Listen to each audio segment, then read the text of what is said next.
ಹೆಣ್ಮಕ್ಳಂದ್ರೆ ಯಾರು ಗೊತ್ತನ್ರಿ?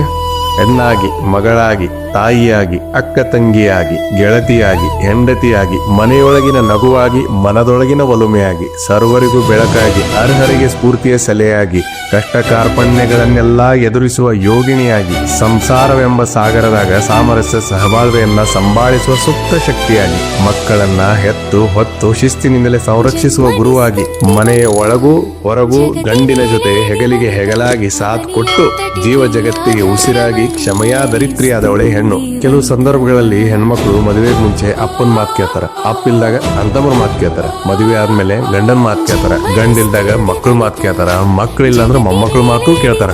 ಅವ್ರು ಯೋಗ್ಯರು ಮತ್ತು ಅರ್ಹರಾಗಿದ್ದು ನಮ್ಮೆಲ್ಲರ ಮಾತು ಯಾಕೆ ಕೇಳ್ತಾರ ಗೊತ್ತನ್ರಿ? ಅಣ್ಣತಮ್ಮರ ಮಾತನ್ನ ಗೌರವದಿಂದ, ಗಂಡನ ಮಾತನ್ನ ಪ್ರೀತಿಯಿಂದ, ಮಕ್ಕಳು ಮೊಮ್ಮಕ್ಕಳ ಮಾತನ್ನ ಮಮತೆಯ ಕಾರಣಕ್ಕ. ಹೆಣ್ಮಕ್ಳ ಮನಸ್ಸು ಸಹಾನುಭೂತಿಯ ತವರು. ಅವರು ಪದಗಳನ್ನಲ್ಲ ಭಾವನೆಗಳನ್ನೂ ಕೇಳ್ತಾರ.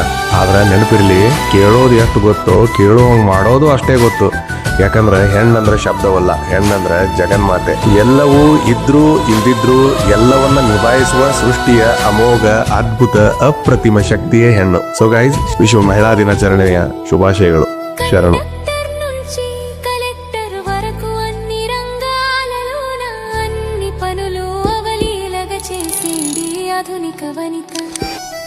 రైలు బస్సులు నడిపిస్తుంది, విమానాలనే ఎగిరిస్తుంది, శాంతి భద్రతల రక్షణలో పోలీసుగా తాను నిలబడుతుంది, వీరనారిగా పోరాడుతుంది, ఒలింపిక్స్ లో గెలుస్తుంది.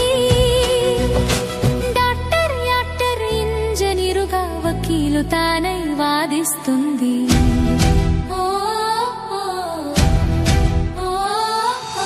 జన్మనిస్తుంది వనిత, జగతినే లేది వనిత, అవని అంతటికి ఆధారమై అలరిస్తుంది వనిత.